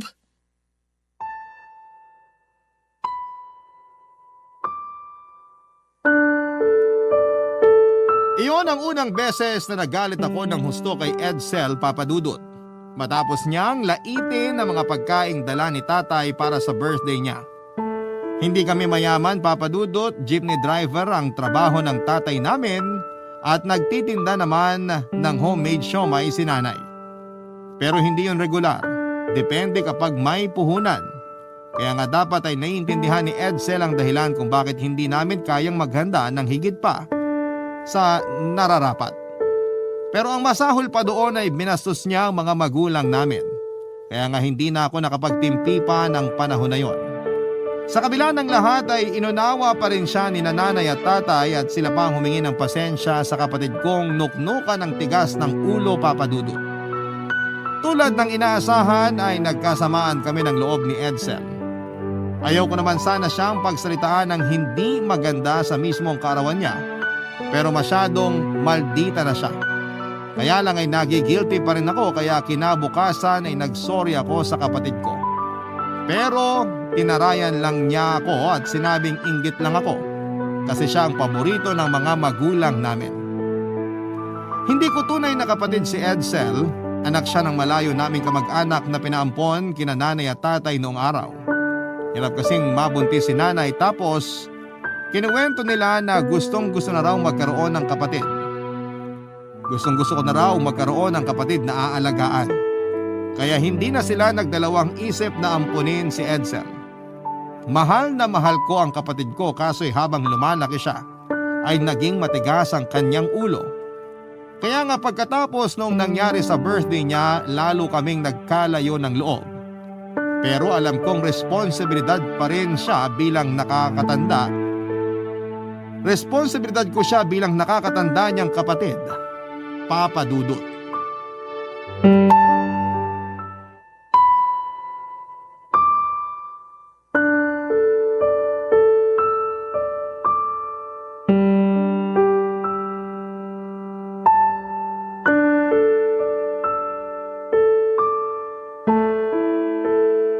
Edsel, bakit naman puro bagsak tong grades mo sa class card? Malamang, ang hirap kaya ng mga subject na yan. Ang sabihin mo, baka hindi ka lang nag-aaral. Balita ko, hindi ka raw pumapasok sa klase mo ah. Anong hindi pumapasok? Sabay nga tayong umaalis ng bahay. Sabay nga, pero malay ko ba kung sa eskwelahan nyo ikaw dumidiretso? So anong gusto mong palabasin? Nagbubulak-bulak ko kaya ganyan ang grades ko. Kung hindi ka nagbubulakbol, sana hindi puro bagsak mga grade mo. Tapos mukhang wala ka pang plano ipakita kina nanay at tatay kasi tagong-tago rito sa drawer mo. Wala ka nang pakialam dun, no? Tsaka bakit pa kasi masyado kang pakialamera? Hirap talaga ng walang sariling kwarto. Gusto ko lang naman kumustahin yung pag-aaral mo. Hindi ako pakialamera. Oh, ayan. Nakumusta mo na. Okay ka na. Tapos na. Tago mo na lang ulit yung mga class card ko ha. Kasi kapag nakita pa yan ni nanay, baka pagalitan pa ako nun. Ipapakita ko talaga to kina nanay at tatay. Anong sabi mo? Karapatan nilang malaman yung grades ng paborito nilang anak. Ganyan ba talaga kapag naiinggit? Pwede ba? Hindi ako naiinggit sa'yo. Inggit ka sa akin kasi ako yung paboritong anak ni nanay at tatay. Kaya gusto mo pagalitan nila ako, di ba? Hindi totoo yan. Gusto ko lang malaman nila yung nangyayari sa'yo para mapagsabihan ka nila. Siyempre, mga magulang natin sila eh. Sila yung nagpapaaral sa atin kaya may karapatan silang malaman lalo na yung grades mo. Ayoko nga sabihin sa kanila kasi baka pagalitan nila ako. Ikaw ate, gustong-gusto mo talaga akong pinapagalitan ano? Kahit ikaw, lagi mo akong pinagagalitan. Hindi totoo yan. Tsaka, ikaw lang naman gumagawa ng dahilan kung bakit nagagalit kami sa'yo. Kung nagtitino ka sana, edi hindi kita pagagalitan. Edsel, 18 ka na. Hindi ko naman nakakalimutan yun, no? Lagi mo kayang pinamumukha sa akin na matanda na ako kaya dapat gayahin kita. Yun bang sub-sub sa pag-aaral, mabait, masipag? O ikaw na! Sa'yo na ang corona, ate. Hindi ko alam kung saan mo nakukuha yung ganyang ugali mo. Habang lumalaki ka, nagiging maldita ka. Masyado ko nga kasing pakialamera. Ikaw, sina nanay at tatay, pakiramdam ko wala na akong privacy sa bahay na to. Ano bang pinagsasasabi mo? Hindi ka namin inaalisan ng privacy pero baka nakakalimutan mo na pamilya tayo rito. Pamilya nga pero masyado kayong clingy. Yung ibang pamilya naman dyan hindi close pero okay naman yung relasyon nila sa isa't isa. Nakakaingit tuloy yung mga kaklase ko na walang kapatid. Anong sinabi mo? Eh kasi kung wala rin akong kapatid, di solo ko na tong kwarto. Mas may privacy ako. Kaya lang meron akong ate na pakialamera kaya hindi ko tuloy magawa yung gusto ko. Ang kapal naman ng mukha mong sabihin sa akin yung bagay na yan. Anong gagawin mo? Aawain mo ako? Baka nakakalimutan mo, ate mo ko. Wala kang respeto. Ate nga kita pero nakakasawa ka ng kasama. Mabuti pa lalayas na lang ako. Magkanya-kanya na tayo. Minasama ni Edsel ang pagsita ko sa mababa niyang grado sa eskwelahan. Kaya nagalit siya sa akin at naglaya siya ng araw ding yon. Alalang-alala ang mga magulang namin lalo na noong hindi agad siya nakita ni nanay at tatay. Samantalang kinain naman ako ng matinding konsensya. Kasi kung hindi dahil sa akin ay hindi maglalayas ang kapatid ko. Kaya naman tumulong na rin po ako sa paghahanap sa kanya. May hinala ako na nagpunta siya sa bahay ng boyfriend niya kaya pinagtanong-tanong ko kung saan ito nakatira. At naabutan ko nga siya doon, Papa Dudut. Pero ayaw nang umuwi ni Edsel sa bahay namin kahit na mga magulang ko na ang nakiusap sa kanya. Paulit-ulit niyang sinasabi na kinokontrol namin siya at pinaghihigpitan namin siya at para bang wala na siyang kalayaan na gawin ang gusto niya. Hindi yun totoo dahil kung ano ang gusto niya ay yon ang nasusunod. Kaya hindi ako makapaniwala kung saan niya pinupulot ang mga ganong klase ng paniniwala at bagay.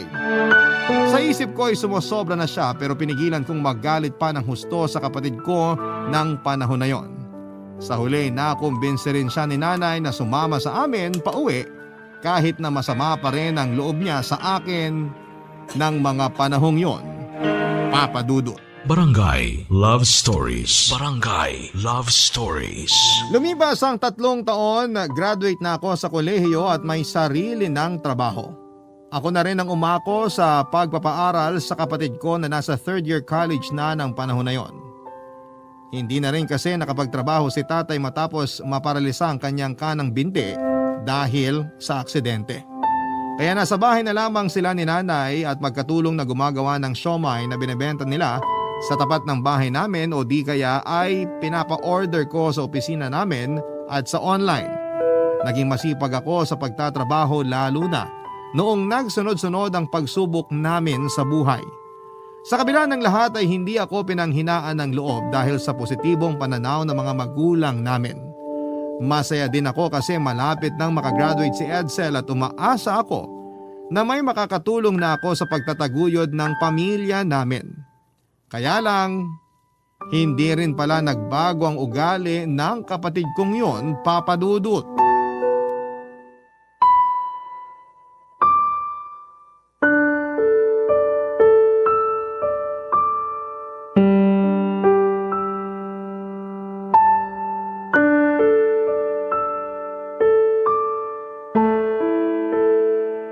Nak, pwede bang makikiabot ng tubig? Medyo nauuhaw na kasi ako. Tay naman eh. Kita niyong busy ako tapos utusan niyo ako. Nagsa-cellphone ka lang naman. Pwede mo namang iwan yan sandali. Eh sa ayoko eh. Huwag mo naman akong sigawan, Nak. Eh kung bakit naman kasi hindi na lang kayo yung kumuha ng tubig niyo. Simpleng bagay lang inuutos nyo pa sa akin. Ay, kung nandito lang sana nanay mo, hindi naman ako makikisuyo sa'yo. Ayun na naman kayo eh. Kukonsensyahin nyo na naman ako. Sige na po, panalo na kayo. Nakonsensya nyo na ako kaya kukuha ko na kayo ng tubig. Hi, Tay! Nakauwi na po ako. Oh, na yung tubig mo. Salamat, nak. Storbo masyado. Sandali nga, tama ba yung narinig ko, Edsel? Hindi ka naman siguro bingin, no, te? Kapal ng mukha mong babae ka. Kanina si tatay yung pinagsasalitaan mo ng hindi maganda tapos ngayon ako naman yung sinasagot-sagot mo? Malamang nagtanong ka, di ba? So sinagot ko lang. Ano bang problema doon? Sige nga. Yang ugali mo yung problema ko. Akala ko kasi nagbago ka na pero parang lalo kang lumala. Hindi na tama yung ginagawa mo ah. Eh ano bang tama? Yung ginagawa mo. Kasi palagi naman ganun, di ba? Ikaw yung tama tapos ako yung mali. Huwag mong ibahin yung usapan. Ayan ka na naman sa ugali mong ikaw ang biktima kahit nakasalanan mo naman. Sigurado ako kung nandito si nanay, paggagalitan ka nun sa ginawa mo kay tatay. Eh ano bang ginagawa ko kay tatay? Sinunod ko lang naman yung sinabi niya na ikuha ko siya ng tubig ah. Yara, tama naman si Edsel. Kinuha niya naman ako ng tubig. Hindi ako naniniwala, tay. Alam ko na bago sumunod yung babae na yan, nagdabog muna yan. Baka nga kung ano-ano pang hindi magandang salita yung sinabi niyan sa'yo eh. Galing mo naman pala manghula. Hindi ako nanghula. Malakas lang yung kutob ko na totoo yun base sa naabutan ko. O edi sige, ikaw na nga ang tama. Kainis naman kasi yung si tatay eh. Panay utos. Ano ba ako sa bahay na to? Katulong? Nag-aaral ka pero di mo ginagamit yung utak mo, no? Nakita mo ba yung kondisyon ni tatay? Kasi kung oo, sana alam mo na mahirap sa kanya na magparuot pa rito kaya nga nakikisuyo siya sa atin. Mahirap pang gawin yun, eh magulang mo naman yan. Eh sa busy nga kasi ako. Kahit na gaano ka pa ka-busy, dapat mas naiintindihan mo yung sitwasyon ni tatay. Yara, Edsel, bakit kayo nag-aaway? Yang kasing anak niyo masyadong matabilang dila, Nay. Ako na naman. O sige, ako na lang lagi may kasalanan. Ako na lang para masaya kayo, mga buwisit.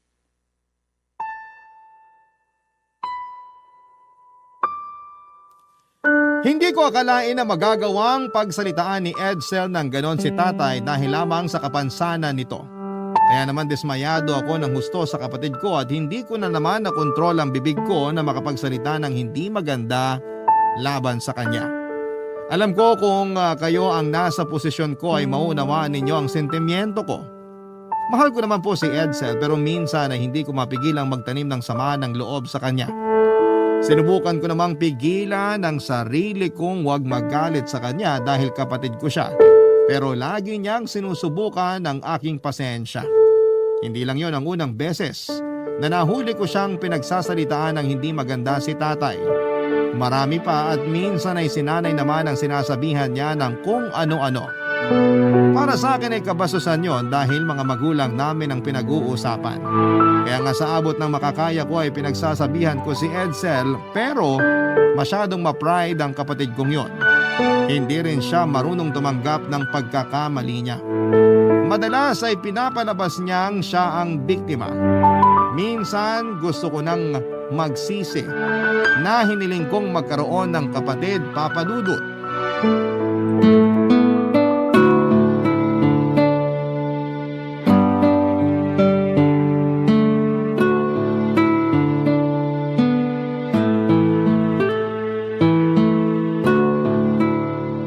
Parang ang lalim ng iniisip mo, anak ha. Malalim po talaga, Nay. Kaya ka ba hindi makatulog? Opo, tsaka inaantay ko pa si Edsel. Hindi nagre-reply sa mga text at chat ko eh. Ay, napapansin ko na nitong nakaraan, napapadala siyang pag-uwi ng gabi niyang kapatid mo. Kapag tinatanong ko kung saan siya galing, sa mga barkada lang daw niya, gumawa raw sila ng project. Hindi ko po alam kung maniniwala pa ako kay Edsel. Ilang beses na kasi siyang nagsinungaling sa atin. Pero 'di ba, gano'n naman sa kolehiyo, maraming ginagawa. Ikaw nga rin dati, minsan madaling araw ka na umuuwi. Totoo naman po yun, pero kasi... Ewan ko po ba? Ayoko lang masayang yung perang ginagastos ko para sa pag-aaral niya kasi babaliwalain niya lang sa dulo. Pasensya ka na kung ikaw yung kailangang sumalo ng mga gastusin sa pag-aaral ng kapatid mo, ha? Tapos ikaw rin yung madalas na nagbabahid ng mga bills at bumibili ng pagkain natin dito sa bahay. Isama mo na yung gamot ng tatay mo. Nay, ayos lang po yun. 1 taon na lang naman, makakagraduate na si Edsel. Gagaan na yung pinagkakagastusan ko kasi makakatulong ko na siya sa pagtatrabaho. Kaya nga sana, huwag na niyang sayangin yung tsansa na binigay ko sa kanya. Buti na lang may ate siya na katulad mo. Yung mabait at maaasahan. Nak, sana hanggang sa pagtanda mo, hindi pa rin magbago yung turing at pagmamahal mo sa kapatid mo, ha? Kasi alam naman natin na medyo may katigasan ang ulo niya. Yun nga po eh. Hindi ko alam kung kaya ko pa siyang intindihan kapag gumawa na naman siya ng bagay na hindi maganda. Mahal ko naman po si Edsel kasi kapatid ko siya, Nay. Pero hindi ko po siya maintindihan. Lalo na yung ugali niya sa inyo ni tatay, palasagot, bastos, wala sa lugar kung mga tuwiran. Alam mo, kasalanan din namin ng tatay mo kung bakit lumaking ganyan ang kapatid mo. Masyado kasi namin siyang inispoil at hindi rin namin siya pinapagalitan. Kaya inisip niya na ayos lang yung ganong ugali. Akala namin ng tatay mo ayos lang na mahalin namin siya ng sobra-sobra. Kasi nga blessing siya sa pamilya natin, di ba? Opo, kasi kahit hindi niyo siya totoong anak, siya pa rin yung kapatid na hiniling ko na magkaroon ako nung bata ako. Pero mali pala yun. Lalo na lumalaki siyang suwail at hindi maganda ang ugali. Kung alam niyo lang na sa abot ng makakaya ko na pinagsasabihan ko yung si Edsel. Kaya lang, palaging nauuwi sa away yung simpleng pag-uusap namin eh. Kasalanan ko rin naman kasi madali akong mapikon lalo na pag sumasagot na siya ng pabalang.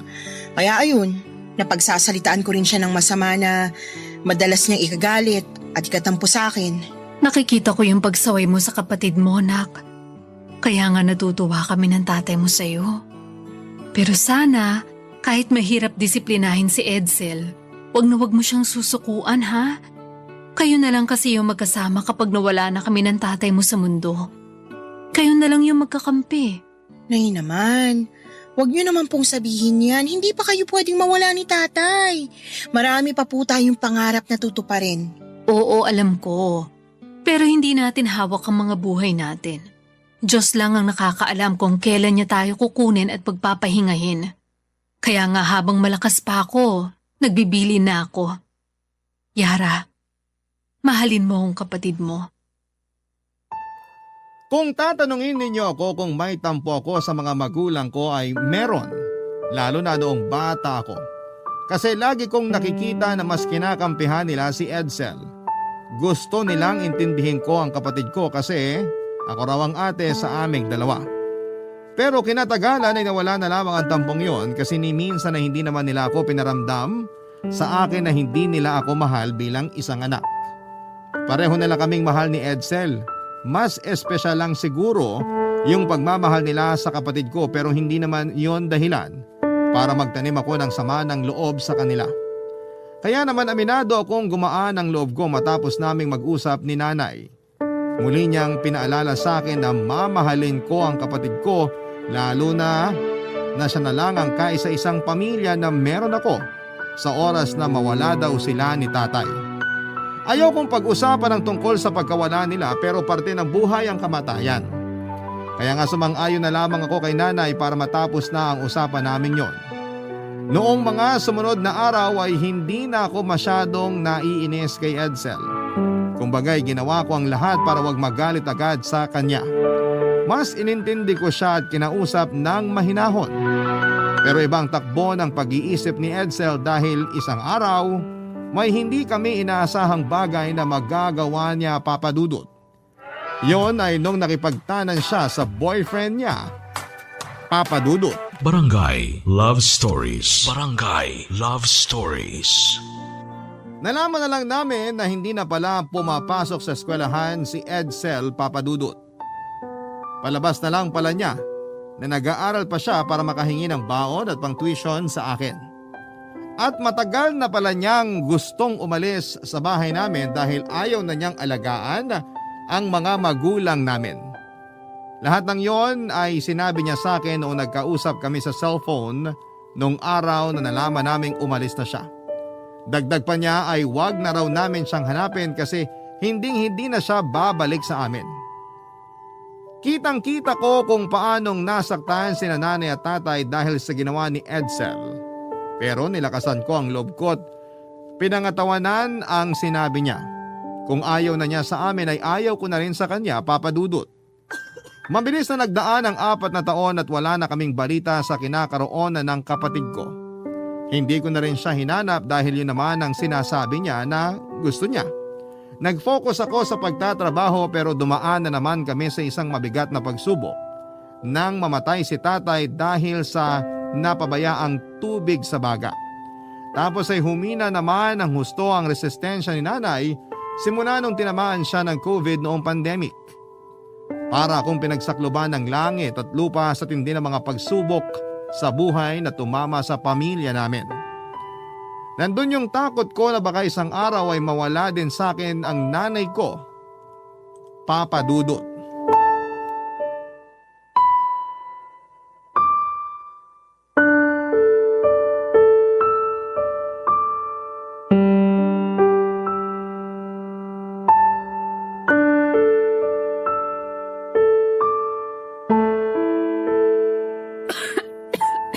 Nay, magtubig po muna kayo.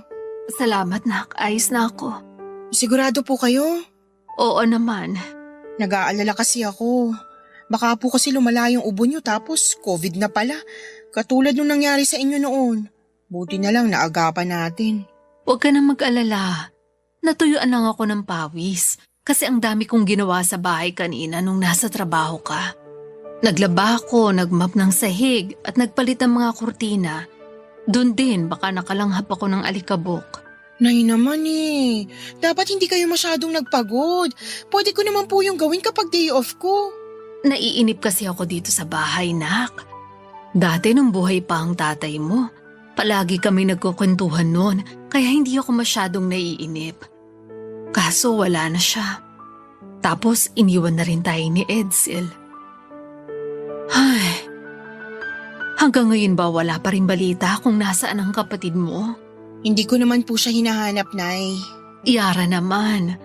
Akala ko ba sabi mo sa akin nung nakaraan susubukan mo siyang hanapin? Hindi ko na po alam kung saan siya hahanapin eh. 'Di ba? Wala namang nakakaalam kung saan sila pumunta ng boyfriend niya. Kahit yung mga magulang nung lalaki, wala ring alam. Hindi ako naniniwala na wala silang alam. Baka kinokontak sila ng anak nila tapos ayaw lang nilang sabihin sa atin kung nasan sila ng kapatid mo. Bukas na bukas din pupuntahan ko uli sila. Magsasayang lang po kayo ng lakas, Nay. Hindi pagsasayang ng lakas yun. Miss na miss ko na yung kapatid mo, nak. Ikaw ba, hindi mo ba siya namimiss? Paano ko siya mamimiss? Iniwan niya nga tayo. Pinabayaan niya yung pag-aaral niya kasi nakipagtanan siya. Niloko niya pa ako na kunwari pumapasok siya sa school pero hindi naman pala. Tapos nung namatay si tatay, niwala kahit anino niya na dumalaw man lang sa lamay. Tsaka nakalimutan niyo na po ba? Sabi niya ayaw niya na raw sa atin. Hindi na raw siya babalik kaya wag na raw natin siyang hanapin. Pero baka naman gusto niya nang bumalik ngayon kaya lang nahihiya na siya. Aba, dapat lang siya na mahiya kasi ang kapal naman ng mukha niya kung ngayon pa talaga siya babalik. Huwag ka naman ganyan sa kapatid mo. Huwag kang magalit sa kanya. Paano hindi ako magagalit sa kanya? Ang laki nga po ng kasalanan niya sa pamilya natin. Kinupkup niyo siya ni tatay, tinuring na anak, binihisan, pinakain at pinag-aral tapos ano lang ginanti niya? Yung iniwan tayo kasi pakiramdam niya masyado na siyang nasasakal sa pamilya natin? Tama ba yun, Nay? Hindi tama yon. Pero napatawad ko na si Edsel. Matagal na panahon na yun nagdaan. Kung napatawad niyo na siya, pues ako hindi pa po. Napakawalang utang na loob niya, sa totoo lang. Pero magkapatid kayo. Hindi ka pwede magalit sa kapatid mo habang buhay. Tinuring ko siyang kapatid. Pero ganun din bang turing niya sa akin? Kasi parang hindi naman. Hindi naman, Nay. Kaya pasensya na po kayo kung galit pa rin ako sa kanya. Siguro kahit makita ko siya ngayon na umiiyak at humihingi ng tawad, hindi ko pa rin siya magagawang patawarin. Naiintindihan ko naman yung galit mo. Pero sana dumating yung araw na mapatawad mo na si Edsel. Kasi bilang nanay, malakas yung pakiramdam ko na kailangan ka ng kapatid mo, nak. Kaya nakikiusap ako. Hanapin mo yung kapatid mo. Tapos sana magkabati na kayo. Taong 2023 nang tuluyan akong iwan ni Nanay Papa Dudut. At ang huling-hiling niya ay ang mahanap ko si Edsel. Sa totoo lang ay ayoko na sanang pagbigyan ang gustong mangyari ni Nanay dahil masama pa rin ang loob ko sa kapatid kong nang iwan sa amin. Pero ewan ko ba kasi may kung anong pakiramdam na hindi ko rin maipaliwanag iyong nangingibabaw sa akin ng mga panahon na yon. Yun bang pakiramdam na kailangan ako ni Edsel kaya dapat ko siyang hanapin at makita. Kaya naman nagdasal po ako sa Diyos at hiniling sa Kanya na sana'y mapatawad ko ang kapatid ko. At noong naramdaman ko na wala na akong hinanakit kay Edsel ay doon ko na siya hinanap, Papa Dudut. Una ko siyang hinanap sa social media kasi yon lang ang pinakamadaling paraan na alam ko. May Facebook account naman si Edsel pero in-unfriend at blinak niya ako noong nakipagtanan siya. Bukod doon ay wala akong kilalang kaibigan niya kahit nung nag-aaral pa lamang siya. Kaya nga medyo nahirapan ako sa paghahanap ng posibleng bagong account niya sa Facebook.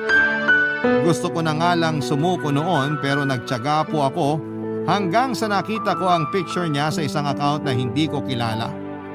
Naisip ko na baka kaibigan niya yon, kaya agad ako nagpadala ng personal na mensahe sa may-ari ng naturang account at doon ko nga nalaman na kapitbahay nila si Edsel na nasa Batangas na ng panahong yon.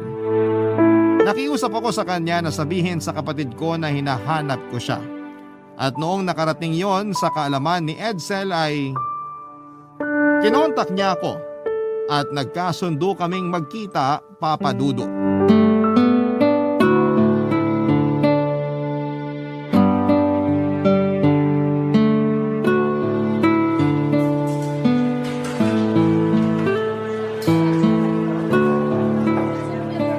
Ate Yara!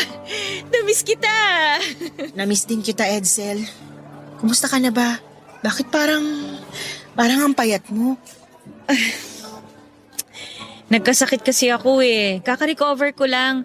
Trangkaso lang naman pero ilang araw din ako nakahiga lang sa higaan namin. Pero ayos na ako, huwag kang mag-alala. Ikaw, kumusta ka naman? Hindi ko masabing okay lang ako kasi mag-isa na lang ako sa buhay. Ha? Ay, nasan si nanay at tatay? Wala na sila. Patay na sila. Ano? Kailan pa? Bago mag-pandemic namatay si tatay dahil sa napabayaang tubig sa baga. Si nanay nitong 2023 lang. Humina kasi resistensya niya nung nagka-COVID siya. Lagi siyang nagkakasakit kaya ayun. Sorry ate hindi ko alam. Kung alam ko lang sana. Sana nakadalaw man lang ako sa burol nila. Pasensya ka na talaga Alam mo ba, na bago na wala si nanay, sinabi niya sa akin na hanapin daw kita. Kasi kahit iniwan mo kami noon, magkapatid pa rin tayo. Tungkol sa bagay na yan. Hanggang ngayon hindi pa rin ako makapaniwala na hinanap mo ko ate. Akala ko kasi galit ka sa akin nung umalis ako Nagalit ako sa'yo pero naisip ko na tama si nanay.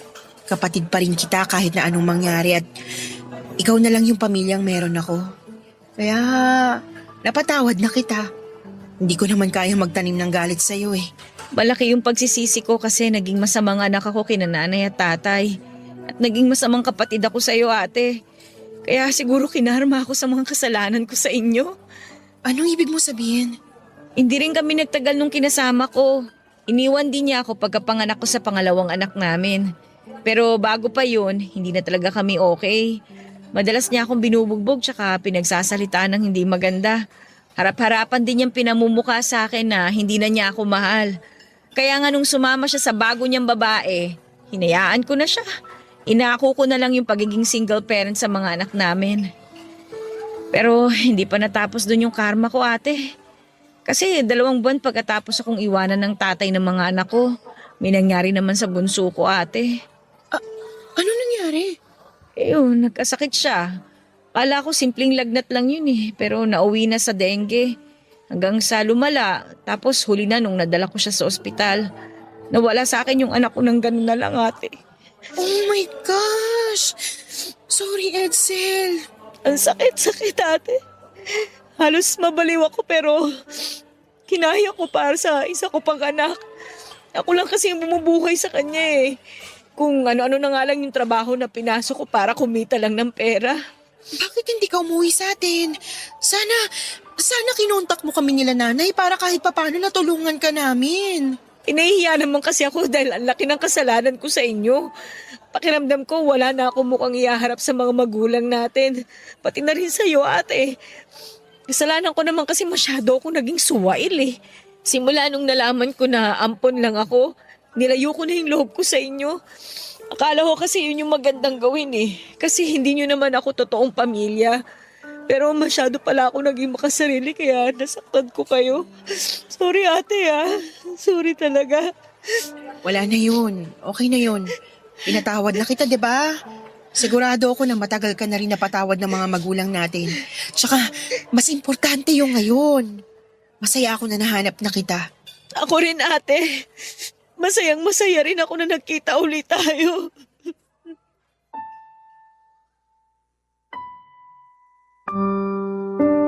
Awang-awa ako sa kalagayan ni Edsel nang magkita kami sa Batangas ng araw na yon.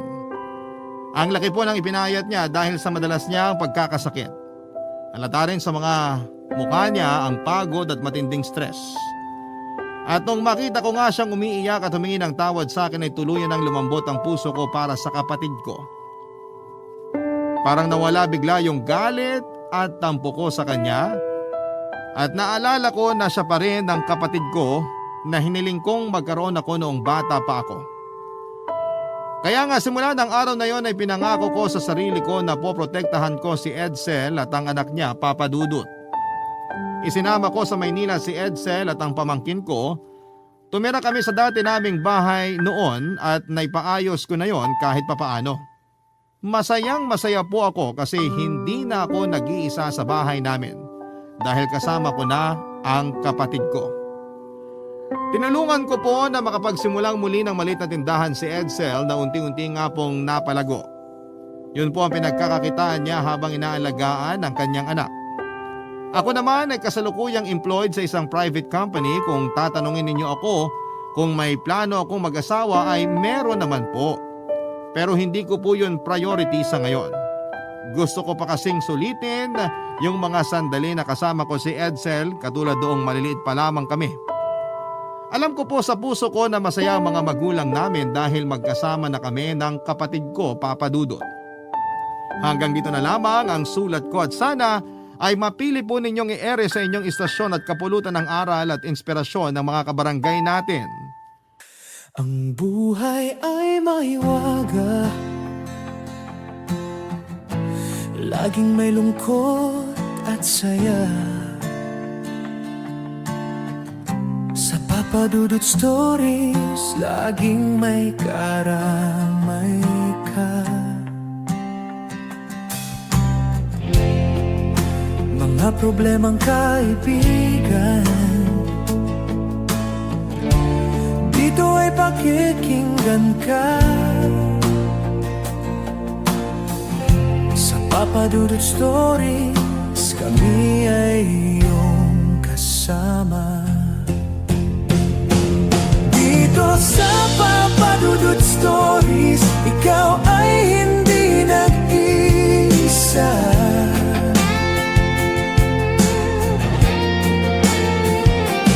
Dito sa Papa Dudut Stories, may nagmamahal sa'yo.